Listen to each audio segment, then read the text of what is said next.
Hello, my name is Matt Maher, aka Imp, and this is Imp's WWE Adventures podcast on the Social Suplex Podcast Network. Your quick look back at the WWE week that was. And finally, what a week it was. I'm finally back, and my voice is still not 100%. I was like, oh, maybe I could get through quite a bit of a recording without my voice going a bit rasp, but nope, 20 seconds in. So hopefully we'll see how it goes. I do apologise for the quality of my voice. I really didn't want to miss last week, but quite genuinely, I kept putting it off because CM Punk happened because I felt well enough to be up for Survivor Series, and I did all of that stuff. And when CM Punk happened, I was like, oh, I can't wait for Wednesday and Thursday. But when it got to Wednesday, I sounded like a bear trying to speak English. Like my voice was so good, like just grizzly and haggard. Just like I sounded so bad. As you can tell, this is a week later, so I'm getting there. So apologies. I don't know how much editing I'll do on this as well, just because of how well I'm feeling. But I was like, I can't miss 3 weeks. Can't miss another week. So you got the other Social Suplex guys with feelings on CM Punk. I don't think I'll add any more quality than he got from Rich and James. So just listen to One Nation Radio or the clip that's up on the YouTube channel for Social Suplex. Because, yeah, I'm not going to add any more entertainment than he got there. It would have been nice to add my opinion to it, but the wrestling world moves on. We're well past that now. Like, who cares about CM Punk returning? He wasn't even on Raw this week. He's not even on this show. He's not going to be mentioned past this because one of the takes from last week's Raw was that it was a showcase for WWE, showing that they don't need CM Punk. Basically, was what that was like a showcase for. Like, yes, we've got CM Punk on the end of this show, but look how much we've got outside of him. Look how much we've got going on. We don't need him to put on a good show. It's not like we're using him to ignite the fire or whatever. It's a fire that was already there, and then the CM Punk. Which, to be fair, was the same kind of wave he entered in AEW with. Because at the time, AEW were on an amazing creative streak. It was absolutely insane, the consistency that was in AEW in 2021. Like, absolutely insane. And then you get CM Punk within that world. It's a similar vibe. Like, putting on a show showing what they're capable of in terms of what's going on within the product. And then there's CM Punk. I personally didn't like last week's Raw. I really thought it wasn't the best kind of show to put on when you've got an influx of fans coming in or returning because of CM Punk being there. But it is the kind of show we've consistently gotten after a pay-per-view from Triple H. It's one of the things where it's like, this is what Triple H always does after a pay-per-view. It's this kind of show, like a little mini aftermath/reset, but there's not a lot going on because he likes to spread it out over the course of the build rather than like the Vince thing of you got a big show sometimes after the pay-per-view with Vince, then a whole lot of nothing until he got closer to the pay-per-view itself. Then suddenly, it was like he was surprised by the presence of the next pay-per-view. That wasn't always the case, but that really started to happen within like the latter half of the past decade. It was like the final years of Vince. It was like, how are you surprised by your own pay-per-view schedule? At least with Triple H, he can complain that they were doing the build for Judgment Day in War Games, but they were doing that build for ages. Like, it wasn't like a pay-per-view out of nowhere suddenly. It's like, let's scrap teams together. No. This was purposely built to for a long time. So at least that has changed. There's a lot going on around CM Punk is kind of my point. I think maybe on this one-off occasion, because he had such a huge injection of new returning eyes, might have been a decent opportunity just to mix things up this one occasion. Because I personally don't mind the way Triple H does things. I think it overall helps the product a lot more to spread your goodness across the weeks rather than saving them for like a couple around the pay-per-view. Anyway, that was me talking about last week's Raw quickly. It's my fault for being too ill to cover it. Let's talk about last Friday's Smackers. It's time for SmackDown. Hey, Paul.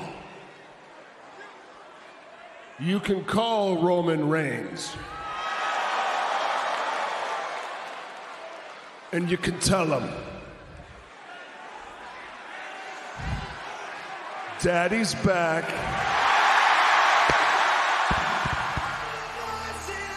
My name is Randy Pandy. The ladies find me handy. But who would he sign for? It's Randy Orton on SmackDown. Randy Pandy over here on SmackDown after his match on Monday Night Raw. They're doing a little tease of who's he going to sign for. It's like, but he's on SmackDown.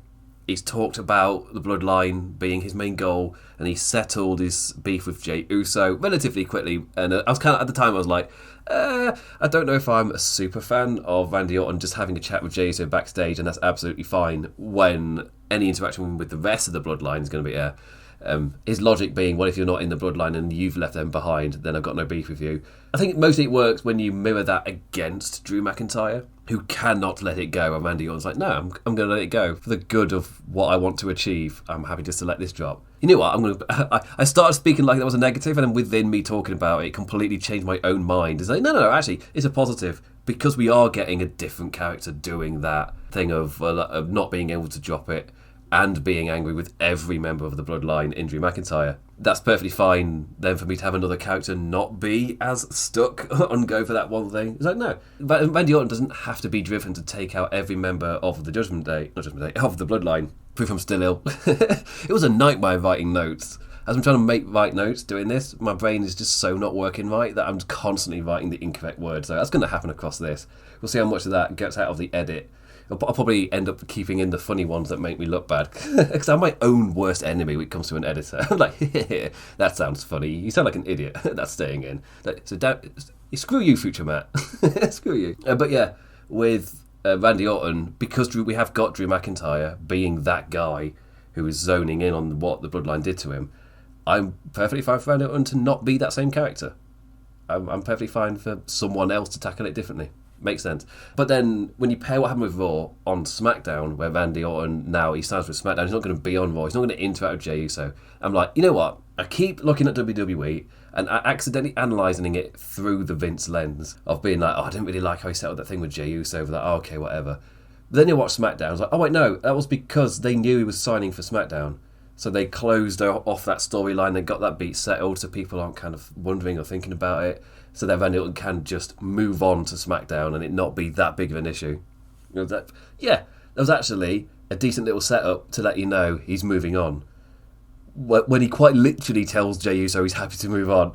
It was right there in front of my face, and there I am stuck on my bloody Vince-isms. my Vince world of writing and booking. He's like, no, I'm an idiot. That was them saying he's going to be moving to SmackDown.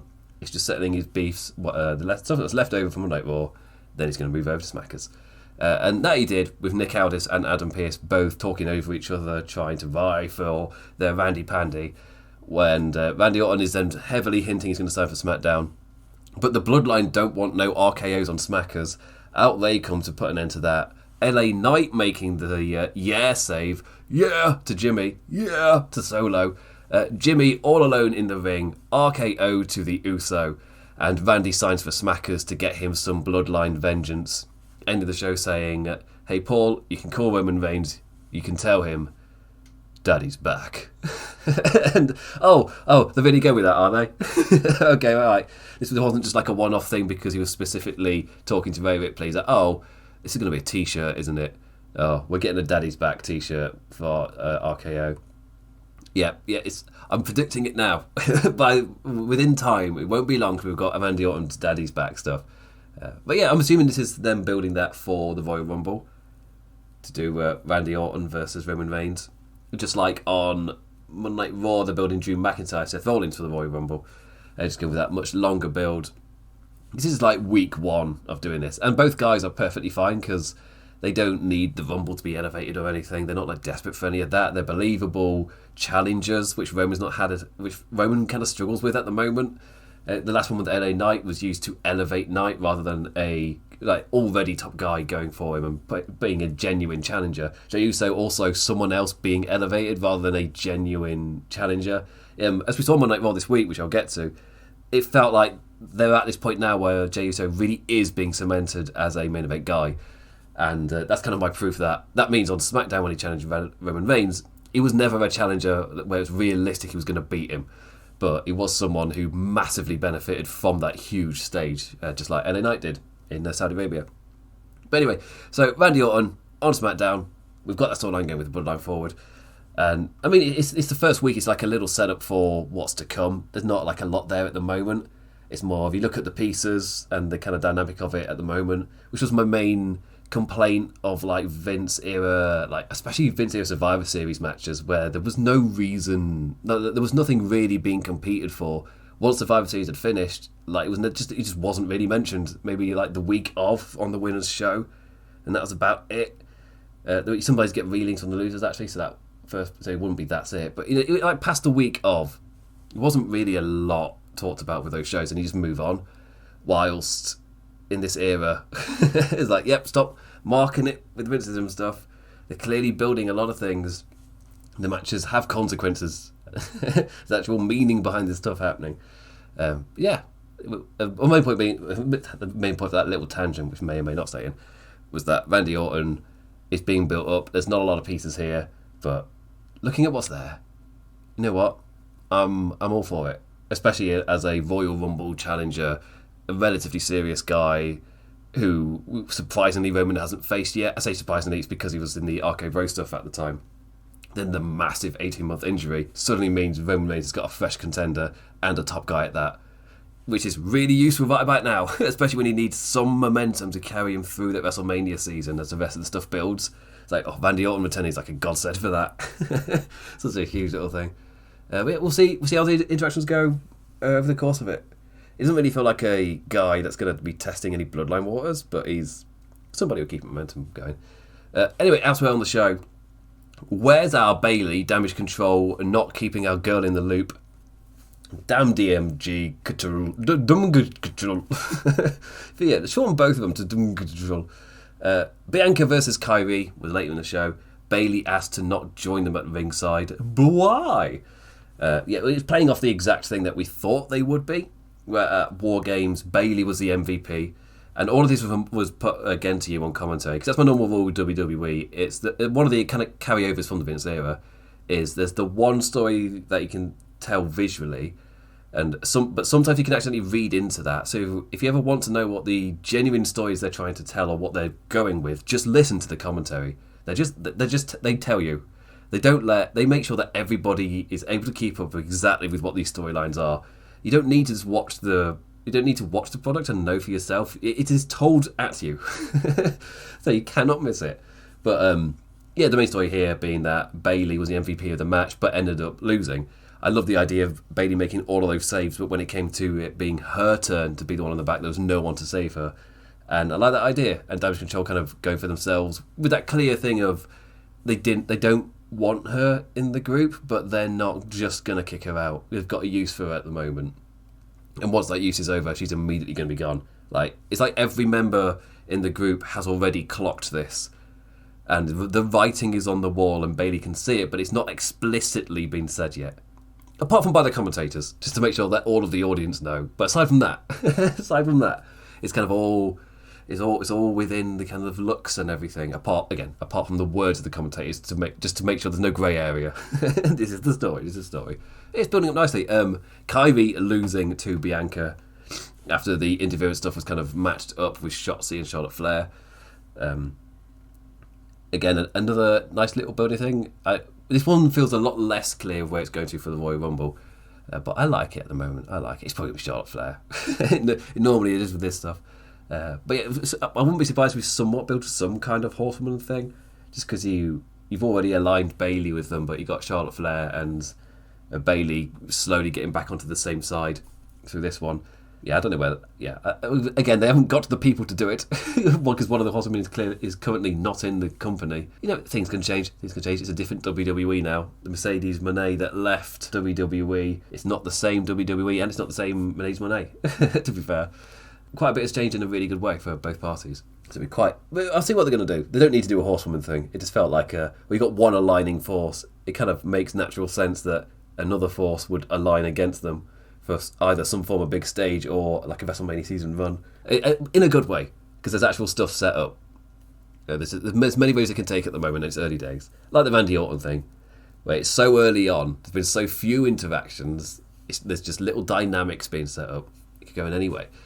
Speaking of, Logan Paul and Kevin Owens, and there's a tournament to decide the next US title contender.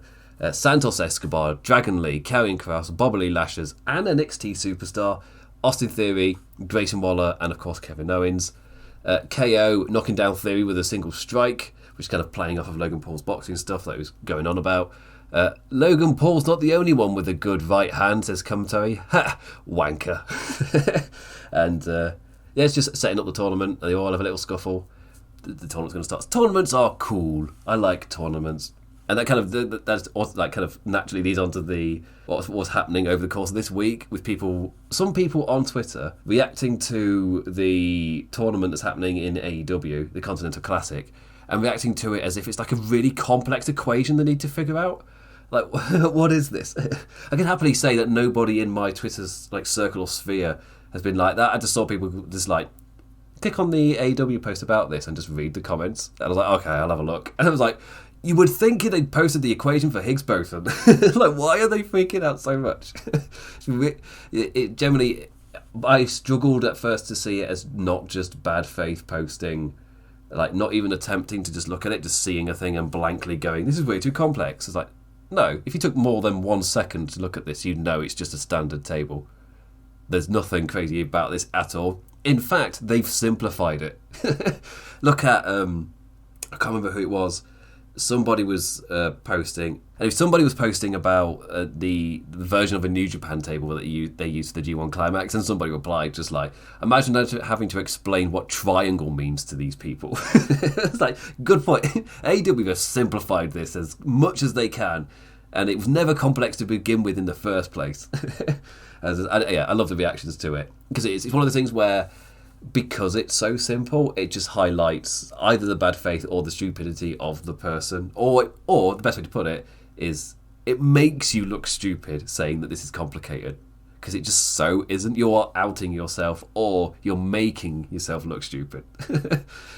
I like that it just swung that way. It didn't really matter what side of the fence you landed on social media, as in like terms of like the wrestling fandoms or whatever. Like, everybody seemed to come together, that's in my Twitter sphere, and being like, yeah, that's just a stupid take. It's blatantly just a simple table you see everywhere. It's not complicated. And if you're saying it is, you're being dim.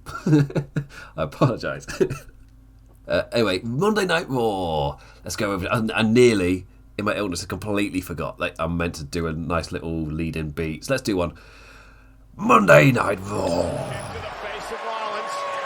Rollins back to his feet. Oh, pedigree! He caught Uso with a pedigree. Baited in the spear, was a slight step ahead of it. And now Seth Rollins with a stop to main event Jey Uso and the cover. And Rollins retains in one hell. Seth freaking Rollins versus Jey. No Yeet trademark, so that's dropped. Uso. Jey Uso really arriving as an established main event talent in this match. This was really fun. When I say I'd recommend watching it, it's on the good end. It's like a 3 out of 5 match, but it's entertaining. That's what a lot of WWE TV is. Like, they'll hit a certain point, but for me, this is like a good example of a 3 out of 5 match. It's exactly what I would want on my wrestling TV, because I don't want it. One of the problems for me for AEW is not saving enough of the huge, amazing matches for pay-per-view. They did a pretty good job for me this year with All Out, just because of like having Kenny Omega, Takeshita, for example, on the show. Like, there was stuff that was built to which the matches themselves were of such a high quality that this was stuff that they actually weren't getting on TV. WWE they'll deliver standard, then you get to the pay-per-view, and instead of it being 3 stars, sometimes that's why it hurts when you get like a 3.5 stars, like, or something akin to what you normally get on TV, just without the adverts and a relatively better flow. It's like, AEW somewhat trained me to expect like such high quality wrestling on the pay-per-view bit itself, which I guess is probably part of the reason for some having a certain reaction to the MJF run, just because like we've been given, as a fandom, we are conditioned by what we are given, and what we were given by AEW was to expect such a high, incredible standard of when it came to the wrestling on the pay-per-views. You can do your more entertainment-y stuff on the TV show to set stuff up, but when it came to the pay-per-view, the wrestling became the sole focus. And when you compare that to WWE, that's never been what they've done. They'd often promote like a storyline kind of finish, or like the confrontation being epic or whatever. But they never were a promotion to be like, the matches themselves are going to be so stellar that you have to buy the pay-per-view. That was AEW's realm. Yeah, but here, good example of what I want. This is if you're within the WWE bubble, going for that 3 out of 5 match, but in a really good way. This is what you do. Builds up both lads. They both come out of it looking great. And for me personally, the fact that it reflected and mirrored Drew's opener on the show added to it so much. It suddenly means there's so much more depth to it when you're watching these characters do what they do. Knowing that it's reflected by someone who's not even in the match just adds so much more to the story. It makes it feel so much grander. because it was the story of a challenger refusing to die, with Jey Uso again challenging Seth Rollins for the title, mirroring Drew's opener against Sami. But compared to Drew, the champion didn't get the luxury of an injury presenting a weakness to take advantage of. And Jey Uso, suddenly that means that Seth Rollins has got to dig in deeper as Jey Uso also refuses to die, just like Sami did against Drew, which is great because you both get to highlight Jey Uso. You got Sami to show that heart and refusal to die. You also got that seeing in Jey Uso as he goes for the title. Then you get the mirror of how Drew and Seth both reacted. Drew got that advantage of the injury and took advantage, so he got to show his kind of lack of empathy, which he's been with his new heel turn. And then Seth Rollins got to show his champion's ability to dig in deep and bring out that next final beat. Yeah, like character beat wise, all of this is fantastic. It's setting things up amazingly. The storyline that's happening around it is building up really well. And the thing to cement it was Drew with the post-match attack, putting Jey Uso through the announcers table, also throwing Seth about, and the bigger road being a Rumble rematch with Seth. But in the short term, this means it means they're using Jey Uso to get there. Like Drew McIntyre's character is getting its growth to be ready for the Royal Rumble through Jey Uso. It's good stuff. It's good writing for me to be doing that. Yeah, it's the type of stuff that I'm just not used to existing in WWE. So to suddenly see it, I'm just like, oh, they're using all of this stuff to genuinely set up their characters for where they want them to be. Yeah, it's just competent writing. It's just pure competency. This, like all the way through, the way that they elevated I can't really speak. The way they elevated the 4 people in this match. I can't applaud it enough just because it's so competently done. Again, within the Vince era, the number of times I will just be like, I don't want to be applauding competency because that should be the bare minimum. However, and here I'm like, no, I'm still getting surprised by the competency because I've still looked through the Vince lens. So when I suddenly just see the stuff you see on every other TV show, but it's done here, it's like, oh, they're actually priming their wrestlers and their characters to go to this next step, which is good. Because like one of my little gripes in analysing media are people who just analyse the plot. So they're just talking about the what. And I had part of me that goes, you might as well have just read the script at me. Like, you've analysed the script. There's so much more to this than just that. Yeah, especially when it comes to like filmmaking. There's so much more than just the plot. That's only a fraction of how you create a thing or what's important when creating the thing. And again, my brain's in a nerdy mode just because I'm specifically at the moment writing a script to do with like the use of colour in film. So my brain's in a bit of a nerdy area. But just so my brain is just automatically currently switched on to those little things you use to then build the narrative and plot around by using those little character beats and little stuff, and the way you film something being so important as well. But here, it was all about the different character beats that these matches used and using the main event as a reflection on the opener. I was like, yeah. For me, that was a huge thumbs up. But the Raw overall, this was the first Raw in a while not to be centred around Judgment Day. Last week was the closest, but that was more. It still had Judgment Day trickled throughout it, and you had the characters reacting to their match with the Judgment Day. So technically, Judgment Day is still the focus. Instead, like this week, the only real trickling we got was through McDonough and Dom versus the Creed brothers, which is again the point was to build up the Creed brothers, and then you got your backstage segment again with Judgment Day interacting with R-Truth. Not realising he's not part of the group. We're saying, you got your Truth comedy back, guys. I hope you missed it. But yeah, it was really, the Judgment Day wasn't the focus, and suddenly I just felt it when I was watching the show. It was like, oh, they've been the focus, like running through the show for so long, but suddenly it makes sense that with the winning side, that suddenly a lot more focus is put on Seth Rollins and his challenges, and that's more of the through line at the moment as we build around the winners from Survivor Series, and that really does help highlight the fact that Judgment Day lost. They didn't just lose and then they have to like bounce back or whatever. Watching Raw, they're not the focus. The loss has had an effect. The winning team are now the focus of the show, and there's a sense of Judgment Day slipping just because they're literally not the focus now because they lost. They're losers. They're a bunch of losers. Bunch of purple losers. and then you have to put up with like our truth crap. So they They really are not the focus of the show anymore with that loss. But that just helps add to the fact that they are going to try and claw it back in some man. You can't forget that Damon Priest has got that Money in the Bank briefcase, and that this week was used to build up the Creed brothers against Judgment Day. And personally, you could even have Judgment Day lose, really build up the Creed brothers, or you just use this as the Creed brothers huge step as a new team. They don't need to win it. If they do lose it, it's not their story they're adding to. It's the Judgment Days. It just depends where they want to take the Judgment Day story. How low do you want to fall before you start building them back up for this WrestleMania season? That all depends on what Triple H has got planned, and obviously I don't know that. But yeah, I just like those little details just to make it really feel like there have been consequences to that loss, where this week the show really didn't feature Judgment Day that hard at all, and it's all about perception. And that feeds into that perception just kind of subtly, which is it's just nice to see subtleness existing in WWE. Anyway, going through the show as well, it was Drew McIntyre's promo that kicked off the show, straight into Drew versus Sammy, which was given the time to really grow. It wasn't your Vince era waste of time screwy finish. There's an entire story point to it, and as I said, the main event mirrored it as well, so it was all purposeful.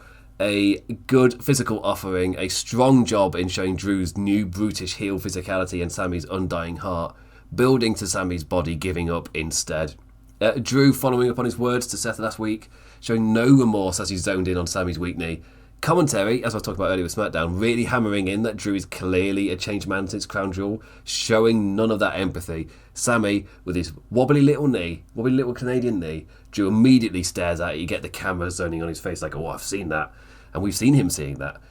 Immediately just chops him down, flies him with the Claymore, no holding back. And after the break, and a bit of WWE's production order habits that they need to shake, because it was meant to be after the break, here's the aftermath of the match. Drew McIntyre's going to fight Sami Zayn as well. But we got 2 or 3 different, just nothing segments beforehand, little promotional bits, commentary talking about a completely different subject. Then you switch over to this. It's I'm not a fan of the, I don't know if apoplectic is the word.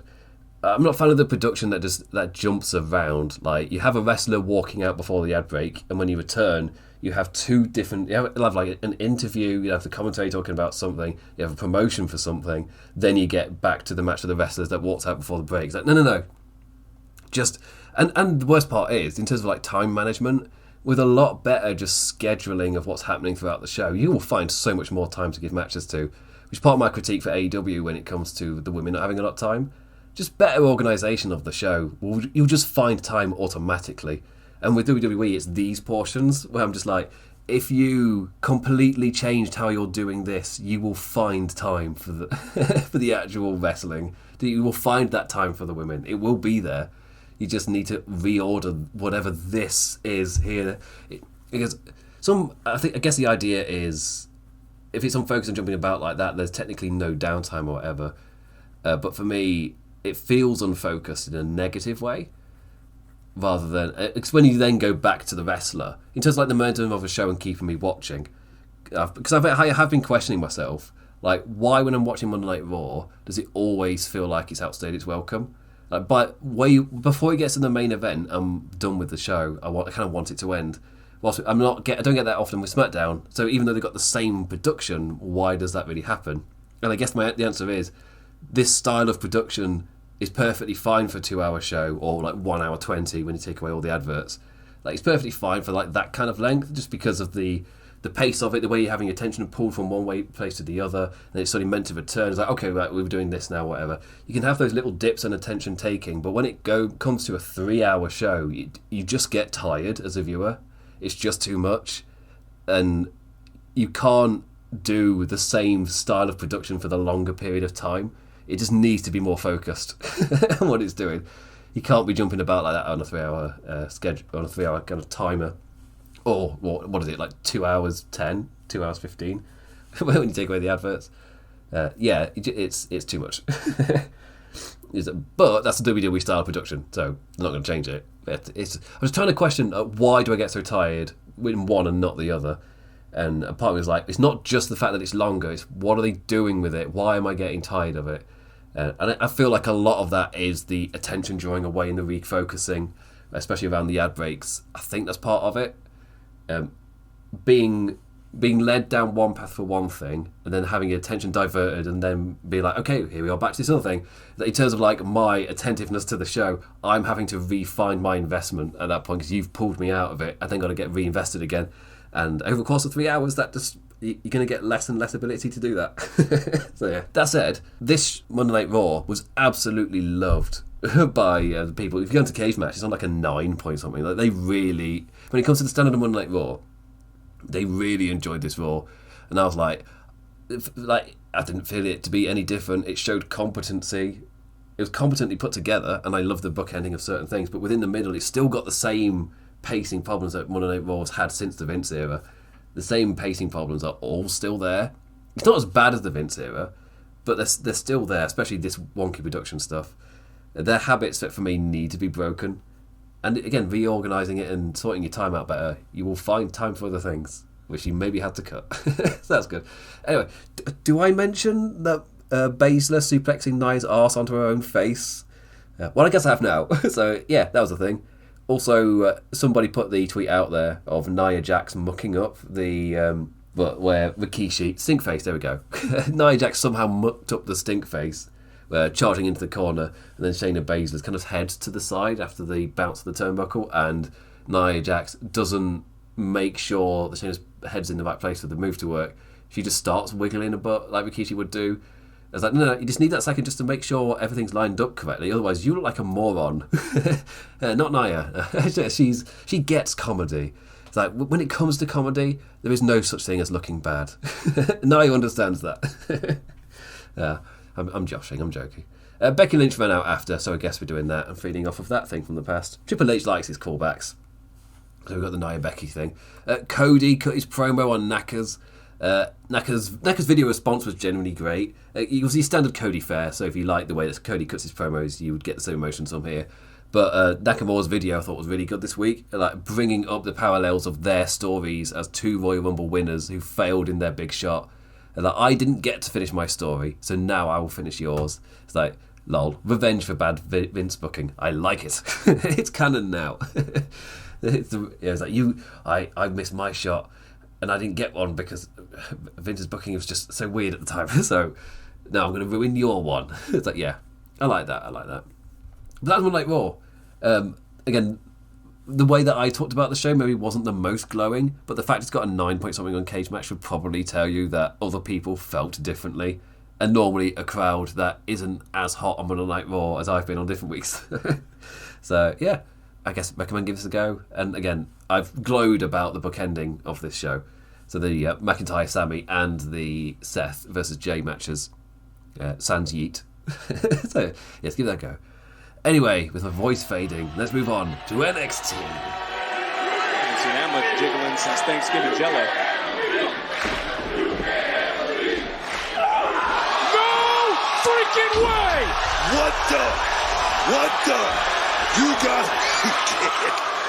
The slam heard around the world. Lash Legend slams Otis. Well, watched around the world. On phones on silent. But the sentiment's still there. In the social media age, this did the rounds in such a positive way on Twitter. And again, the way it was filmed, only one cut in it. And you got the slam onto the mat without there being an additional cut. So you got to see the whole feat properly captured. Twitter was then going crazy.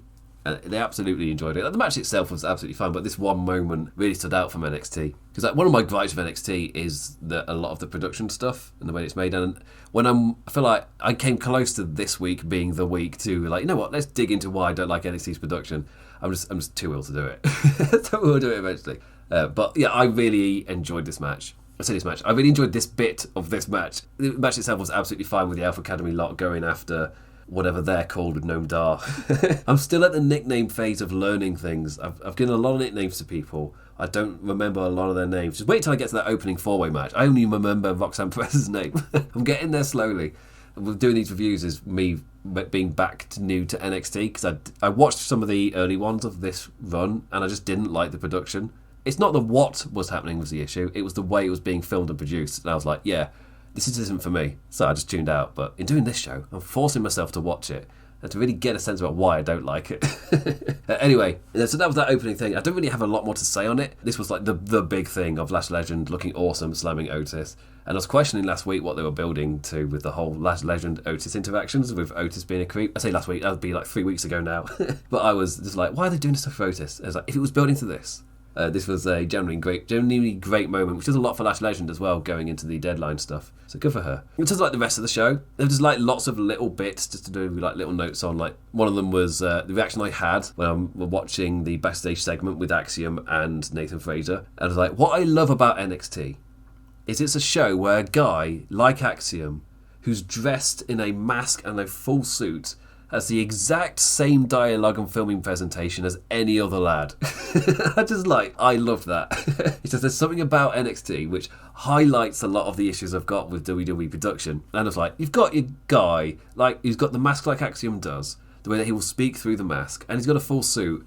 And he talks to Nathan Fraser just like any other lad would do in like just a room and the way that it's filmed. And I'm just like, you know this isn't normal, right? And the fact it's just treated and presented like any normal conversation, and there's like, okay, then we'll get to the match later. I appreciate it. Anyway, they opened with a fun four-way. The country won. I've forgotten her name. Henley?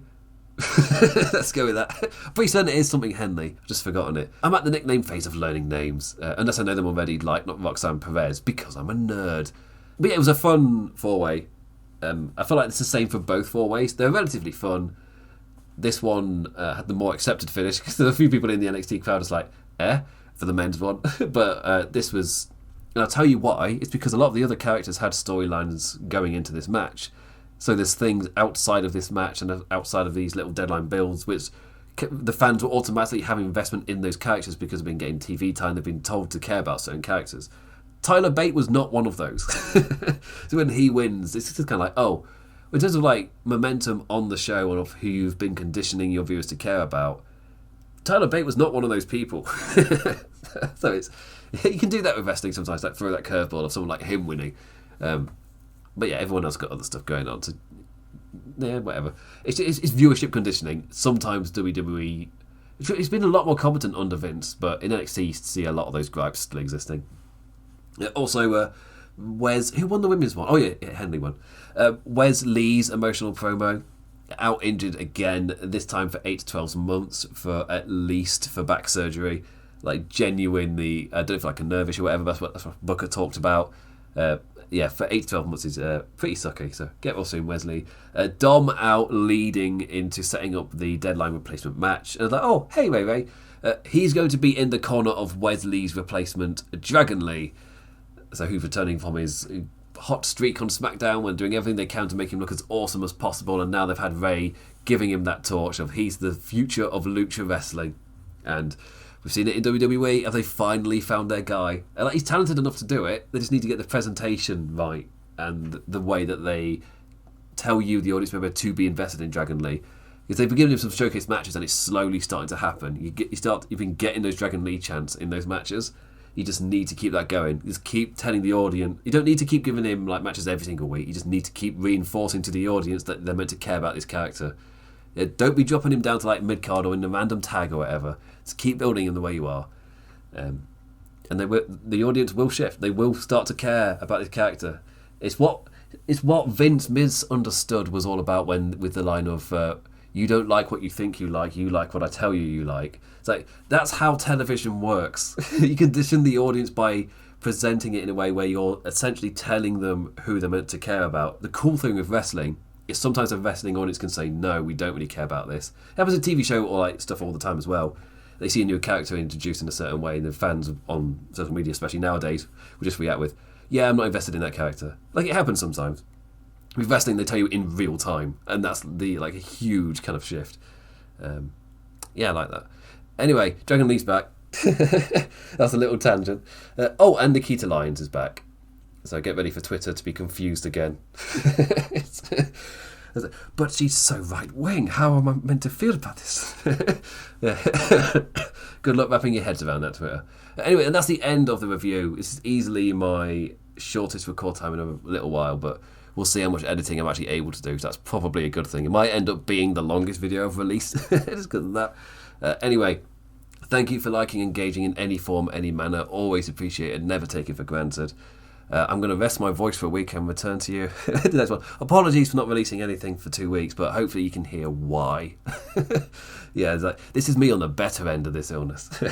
So hopefully I'm better again this time next week. Ho ho, Merry Christmas. I'm recording this with Santa behind my microphone and with Christmas lights around my monitor. So if you're somebody who doesn't like stuff around your screens, or like in front of your TVs or things, my recording situation at the moment would be your nightmare. But stuck it, I love Christmas. Anyway, with that, also listen to the other shows here on the Social Suplex Podcast Network. One Nation Radio, All Things Elite, Wrestling Art with Chris Things, and Keeping It Strong Style, which by the time this releases, I know it'll just be a couple of days, so the next episode is where you get to hear Keeping It Strong Style talk about Ben Narita joining the House of Torture. He's a hot boy now. He's a hot boy. Perfectly timed with the House of the Dragon Series 2 trailer coming out. You've got to get that hot D. With that, I bid you adieu. Adios.